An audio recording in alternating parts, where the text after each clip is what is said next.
I always heard you can't help anyone until you help yourself. And that didn't make sense to me ever in my life until the psychosis happened. It was a confusing, scary, we've all said that.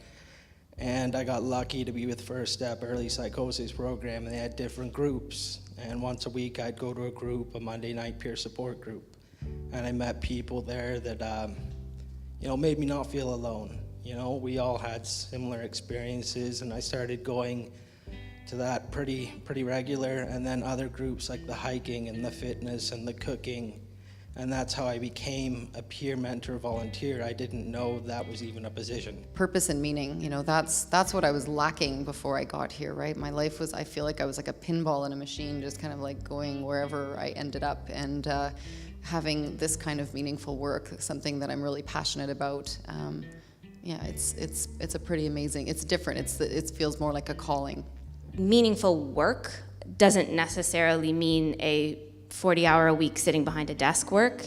It means people in your life who acknowledge the accomplishments that you achieve. And as we heard in the panel before us, maybe work is getting to that marathon, maybe work is coming to something like this, committed to your own recovery, and hearing others speak. My transition into work was really an important stage of my recovery, equally as important as every step before. It took the focus off myself.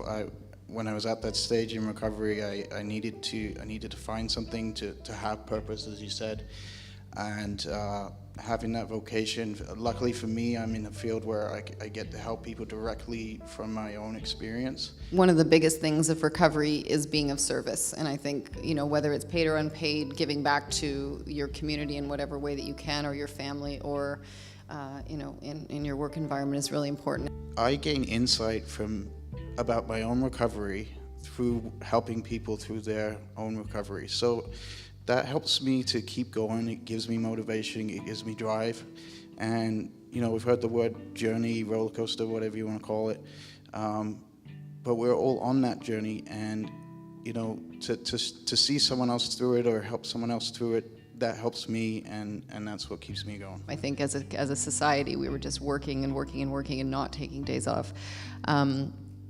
In my recovery, I think it's super important for me to have work-life balance, meaning I don't work actually any harder, even though at certain times when I was just doing the nonprofit and it was my thing and I needed to be doing it, I never put in more than a regular day's work because I refuse to make myself crazy to do something that I'm passionate about. So I treat it the same way I always treated a job. Work is something that you enjoy and that gets you out of bed, whether paid or unpaid. I don't think you can